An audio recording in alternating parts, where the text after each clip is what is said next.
சிவன் மாந்திரீகம்.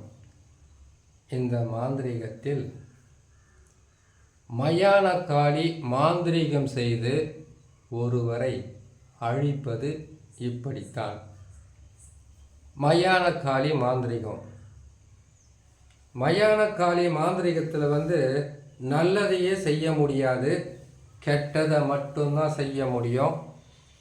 அந்த கெட்டதை எப்படி செய்வாங்க, இதனால் என்னென்ன பாதிப்புகள் வந்திருக்கும், அந்த பாதிப்புகளை செய்யறதுக்கு எந்த நாள், எந்த பூஜை, எந்த வகையான எந்திரங்களையும் மந்திரங்களையும் என்னென்ன பயன்படுத்தி பிரயோகம் செய்வாங்கன்றதை தான் இந்த பதிவில் நாம் பார்க்க போகிறோம். மயான காளி ஒரு மனிதனையும் சரி, ஒரு குடும்பத்தையும் சரி, இல்லை பகைவராக யாரை நினைச்சாலும் சரி, அவங்கள உரு தெரியாமல் அழிக்கக்கூடிய மிகப்பெரிய சக்தி படைத்தது தான் இந்த மயான காளி மாந்திரீகம். ஒருத்தருக்கு துர்மரணம் ஏற்படுத்துறதுக்கு இது மிகவும் உதவியாக இருக்கும். துர்மரணம்னா என்ன? இதே மயான ருத்ர பூஜையில் கூட செய்ய முடியும். இல்லை சூனியமே செய்கிறதா இருந்தாலும் இந்த வழியை தான் பயன்படுத்துவாங்க. நீங்கள் செய்யன்னு சொல்லலை, அப்படி பாதிக்கப்பட்டிருந்தால் அதிலிருந்து ஒருத்தரை காப்பாற்றுறதுக்கு முயற்சி செய்யணும். எப்படின்னு கேட்டிங்கன்னாக்கா, எல்லா பதிவிலும் சொல்கிறது தான், ஒரு மனிதனுக்கு பகை, இல்லை விரோதம், இல்லை துரோகம் செய்கிறது, இல்லை மண் பொண்ணு பெண்ணு, இது 3, இல்லை பதவி ஆசை. இந்த ஆசைகள் ஒரு மனுஷனுக்கு வரும்போது, முக்கியமாக பெண்ணாசை வந்தாலே எதையும் செய்ய துணிஞ்சிடும். அந்த இரக்கமில்லாத அரக்க குணம் கொண்ட மனம்.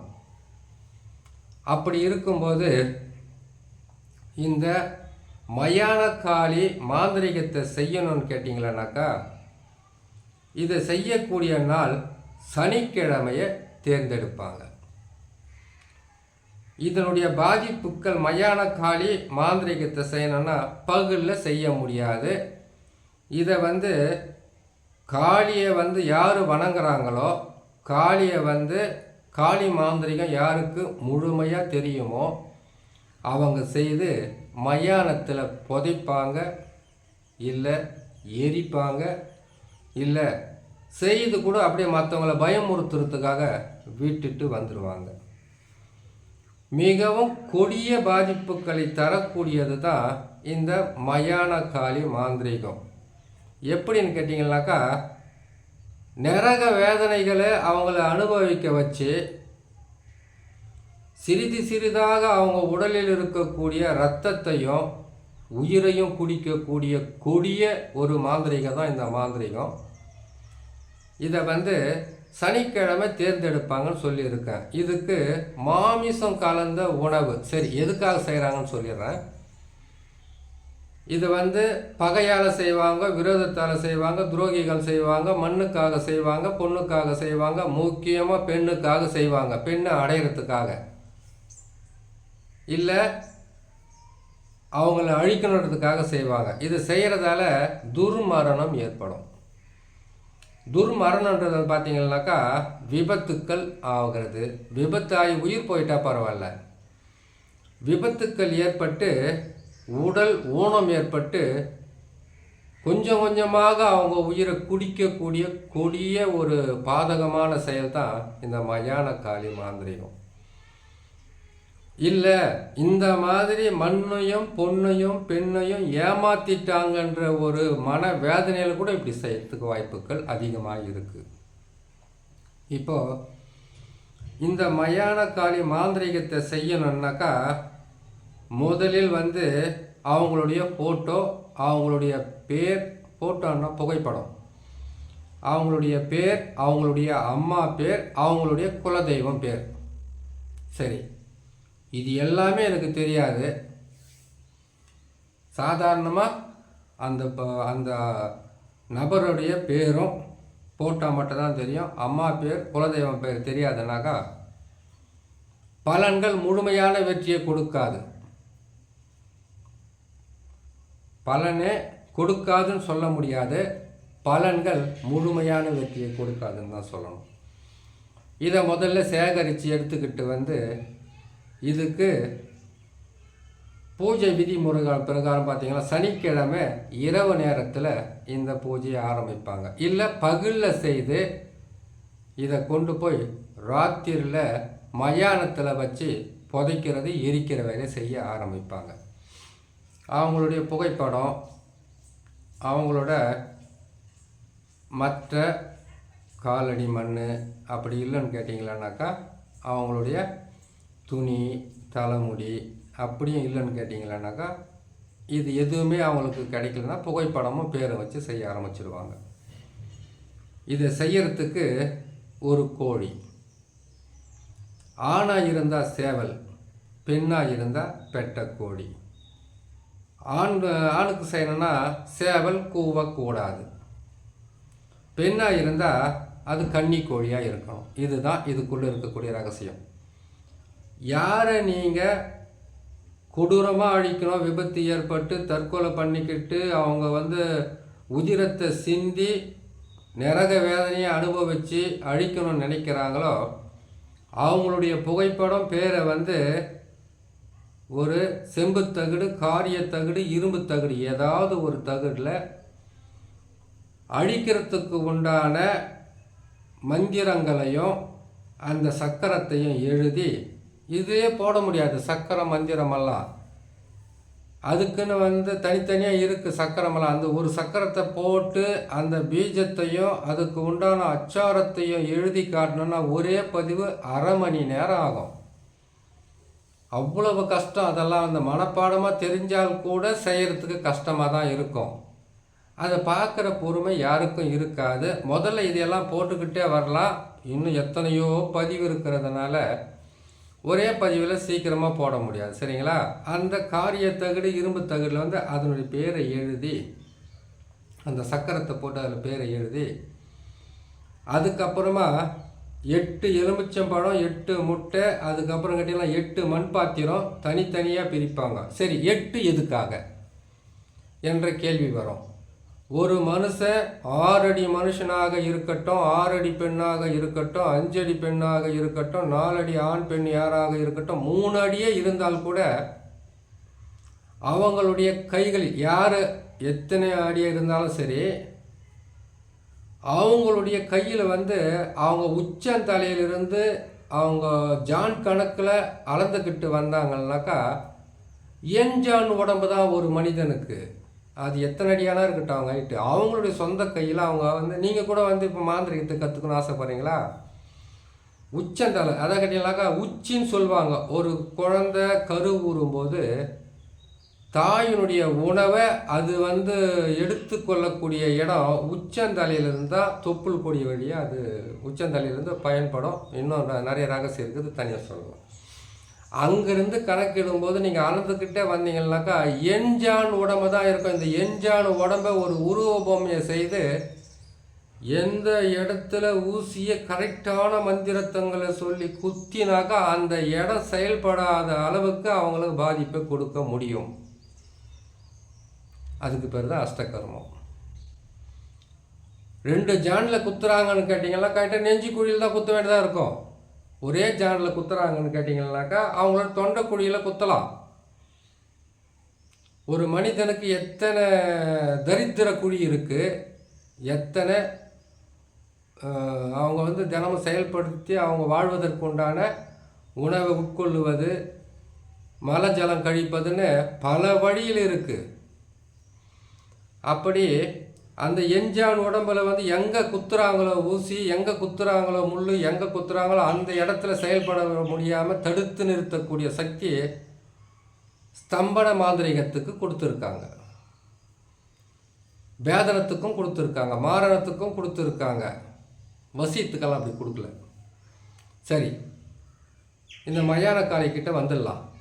இப்போ அந்த மாதிரி அது என்ன பண்ணுவாங்க கேட்டிங்கன்னாக்கா, அந்த தகடை எழுதி அந்த தகடை என்ன பண்ணுவாங்கன்னு கேட்டிங்களானாக்கா, ஒரு பெண்ணை அழிக்கணும் அப்படின்னாக்கா கூவாத சேவல் ஆணுக்கு, முட்டையிடாத கன்னி கோழி பெண்ணுக்கு, இது கருப்பு கோழியாக இருந்தால் காட்டேரிக்கு பயன்படுத்துறது உண்டு. இதுக்கு ஒரு வேளை கேட்டிங்களா நாட்டுக்கோழியாக இல்லாமல் பாய்லர் கோழியாக இருக்கலாமா அப்படின்னு கூட கேள்வி வரும். நாட்டுக்கோழி இருக்கிறது நல்லது, பாய்லர் கோழி கூட தான் அறுத்தாயினா ரத்தம் தானே வருது. ஒரு ஆணை அழிக்கணுன்னாக்கா சேவல்னு சொல்லியிருக்கேன், கூவக்கூடாத சேவல்னு சொல்லியிருக்கேன் இல்லையா. ஆணை அழிக்கணும்னா சேவலில் வலது பக்கம் காலில் தான் அந்த தகுடை எழுதி அதுக்கு மந்திரத்தை சொல்லி அவங்கள அழிக்கிறதுக்கு, விபத்து ஏற்படுறதுக்கு, கை கால் வராமல் போகிறதுக்கு, அவங்களுக்கு பாதகத்தை உருவாக்கி வியாதியை உருவாக்கி அழிக்கிறதுக்கு உண்டான வழியை செய்யணாக்கா வலது காலில் கட்டுவாங்க, அதாவது சோத்தாங்காலில் கட்டுவாங்க. ஒரு பெண்ணை அழிக்கணுன்னாக்கா அதுக்கு பெட்ட கோழி, அது முட்டையிடாத கோழியாக இருந்தாக்கா அதுக்கு வலது கால் ஆணுக்கு, இடது கால் பெண்ணுக்குன்னு புரிஞ்சுக்குங்க. எதனால் இடையில் கொஞ்சம் மாறி இருந்தால் நீங்கள் அட்ஜஸ்ட் பண்ணிக்கோங்க. பெண்ணாக இருந்தால் இடது பக்கம், ஆணாக இருந்தால் வலது பக்கம் அந்த இதை எழுதி அதுக்கு என்ன செய்வாங்கன்னு கேட்டிங்களேனாக்கா, இந்த மந்திரத்தங்களை சொல்லி அதுக்கப்புறம் இந்த முட்டை, எலுமிச்சம்பழம் அதுக்கு உண்டான பூஜை விதிகளை செய்து சனிக்கிழமை செய்கிறாங்க இல்லையா. அவல், பொரி, கடலை, உதிர சாதம், மாமிச சாதம், அதுக்கப்புறம் சுருட்டு, சாராயம், அதுக்கப்புறம் கேட்டிங்கன்னா அவல், பொரி, கடலை, தாம்பூலம், பத்தி, சூடம், இது எல்லாமே அந்த படையலில் போட்டு அதோடு சேர்த்து அந்த யாரை அவங்க துர்மரணம் ஏற்படுறதுக்கு இந்த மயான காளியை பயன்படுத்துகிறாங்களோ அவங்களுடைய பேர் எழுதின தகுட அந்த ஒரு தாயத்தில் இல்லைன்னு கேட்டிங்கன்னாக்கா வெறும் தகுடை கூட அது காலில் கட்டி அதை கொண்டு போய் இந்த முட்டையெல்லாம் அந்த கோழியை சுற்றி ஒரு மண் பாத்திரத்தில் வச்சு, அந்த எலுமிச்சை பழமெல்லாம் சுற்றி அது மண் பாத்திரத்தில் வச்சு அந்த பூஜை விதி பிரகாரம் மேற்கு திசையோ இல்லைன்னா தெற்கு திசையோ நோக்கி அமர்ந்து வேப்பெண்ணையோ இல்லைன்னு கேட்டிங்களேனாக்கா எட்டி தையலமாக வச்சு விளக்கை ஏற்றி அந்த விளக்கில் திரியில் எரிகிற அந்த ஒளியை பார்த்து அவங்களுக்கு பாதகத்தை தரக்கூடிய மந்திரத்தங்களை பயன்படுத்திடுவாங்க. மந்திரம்னா என்ன, காளியாக இருந்தாலும் எதுவாக இருந்தாலும் சில மந்திரங்கள் இருக்கும். அப்படி அந்த மந்திரத்தை பயன்படுத்தி சொல்லி 108 முறை, 1008 முறை, 1008 முறை உரு போட்டு இதை கொண்டு போயிட்டு இந்த முட்டையை மயானத்தில் எரிப்பாங்க. அந்த எலுமிச்சம்பழத்தை எல்லாமே 2 வெட்டி பிரித்து புதைப்பாங்க. அதுக்கப்புறமா அந்த கோழிக்கு அது மேலே தண்ணியை தெளித்து அதை பலி கொடுத்து தலைகீழாக திருப்பி போட்டுருவாங்க. தலைகீழாக திருப்பி போடுவாங்கன்னு கேட்டிங்கனாக்கா, பலியை கொடுத்து அறுத்துட்டாங்கன்னாக்கா வலது கையில் அந்த கோழியோட தலை இருக்குன்னா இடது கையில் அதோட உடல் இருக்கு இல்லையா. வலது கையில் இருக்கிறது இடது பக்கமாகவும் இடது கையில் இருக்கிறது வலது பக்கமாகவும் பிரித்து போட்டுட்டு இந்த முட்டையவும் அந்த எரிச்சாங்க பார்த்தீங்களா, இதோடு சேர்ந்து அவங்களுடைய போட்டோ அதெல்லாம் வச்சு எரித்து இந்த சாம்பலை கொண்டு போய் அவங்க மயானத்தில் செய்துட்டோன்னா அவங்க விபத்து ஏற்பட்டு அவங்க மரணம் அடைஞ்சிட மாட்டாங்க. இந்த சாம்பலை கொண்டு போய் அதான் அந்த முட்டையில் தான் அவங்க பேரெலாம் எழுதியிருக்காங்க இல்லையா, அம்மா பேர், அவங்க பேர், வீட்டோட பேர், குலதெய்வம் பேர், இல்லைன்னா ஃபோட்டோ அவங்களோட பேர் எழுதியிருக்காங்க இல்லையா, அதை எரித்து அதை கொண்டு போய் அவங்களோட வீட்டு வாசலில் வீட்டுக்குள்ளே அவங்க போகிற வழியில் வர்ற வழியில் தெளித்து விட்டுட்டாங்கன்னாக்கா அந்த குடும்பத்தில் அவங்க தான் பாதிக்கப்படுவாங்கிற, அந்த குடும்பமே பாதிக்கப்படுறதுக்கு மிகப்பெரிய ஒரு பாதிப்பை கொடுத்துடும். இந்த மயான காளி மாந்திரிகத்தில் செய்யக்கூடிய கொடுமைகள் இப்படி தான் இருக்கும். இதிலிருந்து மீண்டு வர்றது எப்படின்றத இன்னொரு பதிவில் போடலாம். ஏன்னு கேட்டிங்கன்னாக்கா, மாந்திரிகத்தில் இப்படியெல்லாம் கூட செய்ய முடியுமானாக்கா முடியும். ஒரு கன்னி கோழி முட்டையை வச்சு பல விஷயம் செய்யலாம். அது ஒரு சிலருக்கு சாத்தியம், ஒரு சிலருக்கு சாத்தியம் இல்லை. சரி, மயானக்காளி மாந்திரிகத்தில் கொடூரமாக அழிப்பது இது செய்து தான். இதே மயானக்காளி மாந்திரிகத்தில் இந்த பெண்களுக்கு மாதவிடை மாத கணக்கில் போய்கிட்டு இருக்கு இல்லையா, கரு நிற்காது, நின்ன கருவு சிதைஞ்சு போயிடும். அதோடு சேர்ந்து மாதவிடை காலத்தில் மாத கணக்கில் போகிறது, மாதத்தில் 2 முறை ஆகிறது, 3 முறை ஆகிறது, கர்ப்பப்பையை சிதைஞ்சு போகிற அளவுக்கு கஷ்டத்தை கொடுக்கறது, உடலெல்லாம் வியாதிகளை உருவாக்கி கொடுக்கறது, ஒரு வியாதி வந்தால் குணமாகாத அளவுக்கு பக்கத்தில் ஆள் நடமாட்டமே போக முடியாத அளவுக்கு துர்நாற்றம் வீசக்கூடிய மிகப்பெரிய கொடூரமான மாந்திரிகமெல்லாம் இருக்குது. இது அஷ்ட கர்மம். மறைமுகமாக மற்றவங்களை பாதிக்க வச்சு அவங்கள கொடுமைப்படுத்தி பார்க்கக்கூடியது. அப்படி செய்யக்கூடாது. அப்போ செய்யக்கூடாதுன்னா ஏன் போடுறன்ற கேள்வி வரும். இப்படியெல்லாம் கூட ஒரு மாந்திரிகெல்லாம் இருக்குது, செய்திருக்காங்க, செய்துக்கிட்டு இருக்காங்க. உண்மையை சொல்லப்போனால் உண்மையான மாந்திரிகம் தெரிஞ்சவங்க அது வெளிப்படையாக வெளியில் இருக்கிறவங்களுக்கு நான் செய்தேன்னு சொல்லவே மாட்டாங்க. செய்வாங்க, சைலண்ட்டாக அவங்க வேலையை பார்த்துக்கிட்டு போயிடுவாங்க. இன்னொரு முக்கியமான விஷயம் இருக்குது. உங்கள் கையில் எவ்வளோ பெரிய சக்தி, இறை சக்தி, துஷ்ட சக்தியுடைய சக்தி, இல்லைனா மாந்திரிகத்தில் இருக்கக்கூடிய அஷ்ட கர்ம சக்தி இருந்தாலும், எந்த மாந்திரிகராக இருந்தாலும் தன்னுடைய பகைக்காக, தன்னுடைய ஆசைக்காக, தன்னுடைய தேவைக்காக பயன்படுத்தக்கூடாது. மாந்திரிக பலிதம் வராது. நீங்கள் உண்மையாகவே மாந்திரிக அஷ்ட கர்மத்தினுடைய 8 வகையான எந்திரம், மந்திரம், கரு, உரு, அதுக்கு உண்டான மூலிகை, அதுக்கு உண்டான அஷ்ட கர்மத்துக்கு தேவையான அனைத்து கரும பொருட்களையும் சேர்த்து அதுக்குண்டான மந்திரங்களை சொல்லும்போது உங்களை சுற்றி 8 வகையான அஷ்ட கர்மத்தினுடைய தெய்வங்களும் தேவதைகளும் உங்களை பாதுகாத்துக்கிட்டே இருக்கும். உங்களை அழிக்கணும்னு நினைக்கிறவங்க தானாகவே அழிஞ்சு போயிடுவாங்க. நீ செய்கிறவங்க தான் அதை பயன்படுத்தக்கூடாது. எந்த காரணத்தை கொண்டோ பகையாக இருக்கக்கூடாது. உங்களுக்கு ஒரு எதிரியே, துரோகியே என்னை காப்பாற்றுன்னு சொன்னால் மனம் கஷ்டப்படாமல் செய்து கொடுக்கணும். அதுதான் மாந்திரிக பலிதம் வரும். அப்படி செய்கிறவங்களுக்கு மற்றவங்களை காப்பாற்றுறதுக்கு ஏன்னு கேட்டிங்கன்னாக்கா பகையாலையும் வெறுப்பாலையும் எதிர்ப்பாலையும் ஒருத்தருக்கு உண்டான தீராத கஷ்டத்தாலையும் அவங்களுக்கு மாந்திரிகத்தை பயன்படுத்துவாங்க. முடிந்த அளவுக்கு தவறான வேலைகளை செய்கிறது தவிர்த்து ஒருத்தரை காப்பாற்றுறது, பிரிஞ்சவங்களை சேர்க்கறது, ஒரு குடும்பத்தை காப்பாற்றுறது, செய்வினையை எடுக்கிறது, ஏவல் பில்லி சூனியத்தை எடுத்து அழிக்கிறது, ஒரு மாந்திரிக பாதிப்பிலிருந்து மீட்டு கொண்டு வர்றது, இப்படியெல்லாம் செய்துட்டு வந்தாக்கா உடனுக்குடனாக பணக்கார ஆகணும், வசதியாகணும், நல்லா இருக்கணும்னாக்கா அதுக்கு பல வழியை தேர்ந்தெடுக்கிறதுல மெல்ல மெல்ல நீங்கள் செய்துக்கிட்டு வெற்றி பெற்றுக்கிட்டே போனீங்கன்னா உங்களுக்கு பல வகையிலும் நன்மைகளும் நடக்கும், சந்தோஷமும் கிடைக்கும், மன நிம்மதியும் இருக்கும். ஆனால் மாந்திரிகத்தை பயன்படுத்தும் போது விரோதம், குரோதம், பகை, வெறுப்பு, ஒரு சின்ன விலங்கு மேலே கூட உங்களுக்கு கோபம் வராத அளவுக்கு இருந்தால் மாந்திரிகன்றது உங்கள் உள்ளங்கையில் இருக்கக்கூடிய நெல்லிக்கனியை போல உங்களுக்கு வசப்படும். மாந்திரிகத்தை செய்து சாதிக்கணும்னு நினைக்கிறத விட மாந்திரிகத்தில் அஷ்டகர்மத்தில் 108 வகையும் இதுக்கும் மேலேயும் பல வகையான ரகசியங்கள் இருக்குதுன்றதை ஒவ்வொன்றா புரிஞ்சுக்கிட்டாவே போதும். நீங்கள் நல்ல நிலையில் வரலாம், நல்லபடியாக செய்து முடிக்கலாம். பாதகமான இந்த மாந்திரிகங்களை போடுறோன்னு சொல்லிட்டு நீங்கள் நினைக்க வேணாம். இந்த மாதிரி பாதகத்தை செய்கிறாங்கன்னா அதிலிருந்து எப்படி அவங்கள காப்பாற்றி கொண்டு வர்றதுன்றதை ஒவ்வொரு பதிவாக போட்டுக்கிட்டு வரேன். கேட்டு பயன்பெறுங்க. நன்றி.